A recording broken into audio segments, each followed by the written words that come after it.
Hilyard R. Robinson, black architect, born 1899, died 1986. Hilyard R. Robinson was one of the preeminent black architects of the early and mid-20th century.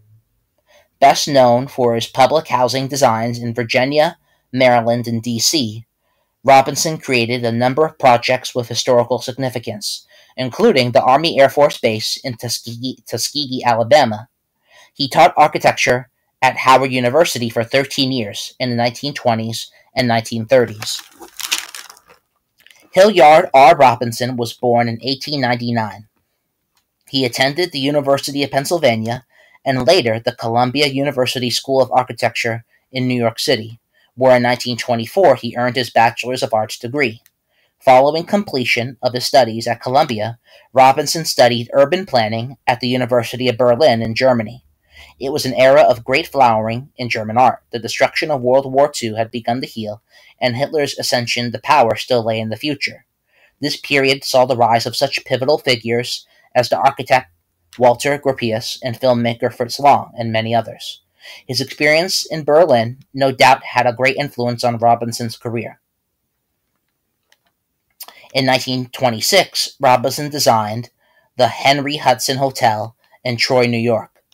5 years later, in 1931, he earned his Master's of Science degree in architecture at Columbia. During this time, he began teaching at Howard University, and later became the chairman of the Department of Architecture there. In all, he served for 13 years as a professor of architecture at Howard. By 1937, his reputation was sufficient to earn him a mention by Benjamin Brawley in the latter's Negro Builders and Heroes, as a prominent figure in, quote, a field of effort that is comparatively new for African Americans, architecture, unquote. Brawley referred to Robinson alongside other greats such as Paul R. Williams and Albert I. Cassell. Brawley, noting that Robinson had traveled widely and competed with distinction in several national competitions, reported that he had been awarded a contract to design a federal housing project that would cost over $1 million. In the 1930s, housing projects were viewed as symbols of progress, which offered the poor a much more humane environment than what they had experienced in the slums of the past. Under the New Deal of President Franklin D. Roosevelt, the federal government relocated thousands of needy families to settlements such as Aberdeen Gardens in Virginia. Designed by Robinson for families of black workers in the nearby shipbuilding towns of Hampton and Newport News, Aberdeen Gardens was funded largely by a $245,000 grant from the Federal Resettlement Administration. Volunteers, however, cleared the 440-acre site, drained an adjacent swamp, and contributed some $35,000 for the project's completion. In his design, Robinson was influenced by the work of utopian city planners, including Ebenezer Howard, Clarence Stein, and Henry Wright. Howard had begun the Garden City movement, which introduced greenery and plant life in urban areas formerly characterized only by concrete and steel. Stein and Wright were planners known for their creative manipulation of space through cul-de-sacs, walkways, and underpasses. Robinson's idea was to build the project along the corridor made by Aberdeen Road, and he conceived the homes as garden houses. The first model homes opened on November 26, 1936, in spite of objections from some local whites. The project soon gained the support of First Lady Eleanor Roosevelt. Aberdeen Gardens consisted of some 158 homes, which Robinson designed to be consistent with the local colonial revival style.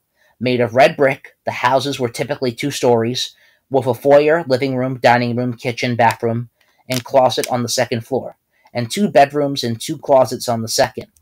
Lots generally measured from 75 feet in width and as much as 290 feet in depth. The extra space to be used for a large garden to assist the family in supporting itself. Around the yards were numerous trees, and Robinson surrounded the project with a green belt of woodland to keep out noise. The original plan for Aberdeen Gardens called for an elementary school, a church, a shopping center, and a community area. The church and community center were never built, but the elementary school, which was rebuilt in the 1970s as a larger structure, took on some of the functions of a community center. On March 10, 1994, the state designated Aberdeen Gardens as a Virginia landmark, and on May 26 of that year it was placed on the National Register of Historic Places. Aberdeen Gardens was one of many public designs by Robinson, in a career that included the million-dollar project referred to by Brawley, which became the subject of a 1989 PBS documentary, Home, the Langston Terrace Dwellings. Robinson designed it as a planned utopia for the reclamation of human lives. And more than a half-century later, when many such projects have become disasters of poverty, crime, and unfulfilled hopes, Langston Terrace could be described as not only one of America's oldest, but also one of its most successful housing projects. The Langston Terrace design would have tremendous impact on public architecture in urban America. Robinson, along with McKessick and McKessick Construction Company, would also be awarded the contract for the design and construction of an Army Air Force base in Tuskegee, Alabama. It was here that the famed Tuskegee Airmen were trained during World War II. Robinson himself lived in the historic Brookland neighborhood of Washington, D.C. The area bounded by South Dakota Avenue, Michigan Avenue, North Carolina Street, and Franklin Street contains Catholic University and the National Shrine of the Immaculate Conception. Brookland was home to singer Pearl Barry and fellow architect Howard Mackey. Robinson, like Mackey, was commissioned to design houses for the neighborhood. Robinson died in 1985, after a long and distinguished career. On March 16, 1994, the Washington Urban League recognized Robinson along with such great figures from African American history as abolitionist Frederick Douglass and Supreme Court Justice Thurgood Marshall. The ceremony, attended by some 1,500 guests, honored great local personages of the past, and organizers presented Robinson's descendants with an award. Citations are in the description.